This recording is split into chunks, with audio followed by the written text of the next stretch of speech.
ꯍꯧꯈꯤꯕ ꯃꯦ 38ꯗ ꯈꯨꯔꯥꯏ ꯍꯩꯀ꯭ꯔꯨ ꯃꯈꯣꯡ ꯂꯪꯀꯥ ꯃꯄꯥꯗ ꯏꯝꯐꯥꯜ ꯇꯨꯔꯦꯜꯒꯤ ꯂꯧꯅꯝꯕꯥꯜ ꯀꯥꯏꯕꯗꯒꯤ ꯏꯁꯤꯡꯅ ꯆꯦꯟꯊꯈ꯭ꯔꯕ ꯌꯨꯝ 9 ꯅꯧꯅ ꯈꯨꯔꯥꯏ ACꯒꯤ MLA L Susindrona ꯁꯥꯕ ꯍꯧꯈ꯭ꯔꯦ꯫ MLAꯒꯤ ꯂꯅꯥꯏ ꯁꯦꯟꯐꯝꯗꯒꯤ ꯍꯧꯖꯤꯛ ꯅꯧꯅ ꯁꯥꯔꯤꯕ ꯌꯨꯝ 9 ꯑꯗꯨꯒꯤ ꯐꯤꯚꯝ ꯉꯁꯤ MLA ꯃꯁꯥꯃꯛꯅ ꯃꯐꯝ ꯑꯗꯨꯗ ꯍꯛꯊꯦꯡꯅꯅ ꯂꯥꯛꯇꯨꯅ ꯌꯦꯡꯁꯤꯟꯈ꯭ꯔꯦ꯫ ꯈꯣꯡꯆꯠ ꯑꯗꯨꯗ ꯌꯨꯝ ꯁꯥꯔꯤꯕꯁꯤꯡꯗ MLAꯅ ꯌꯨꯝꯁꯤꯡ ꯑꯗꯨ ꯑꯊꯨꯕ ꯃꯇꯝꯗ ꯁꯥꯕ ꯂꯣꯏꯁꯤꯟꯅꯕ ꯈꯪꯍꯟꯈꯤ꯫ ꯌꯦꯡꯁꯤꯟ ꯈꯣꯡꯆꯠ ꯑꯗꯨꯒ ꯃꯔꯤ ꯂꯩꯅꯅ MLA L Susindrona hai handaki Imphal Turel kaibagi thodok aduda Khurai Haikrung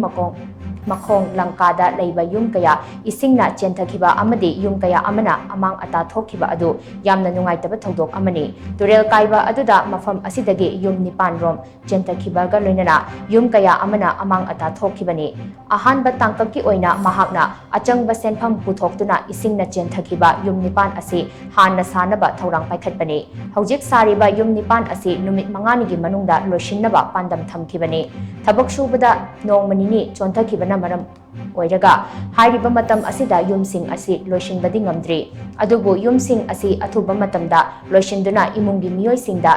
yumda hongjil halngani yumsing asigi toilet amadi bathroom su low cost sanitation gi mawongda sabani haina mahakna makha takhi Hojilai film jaisa daibak thiraba mising singna koi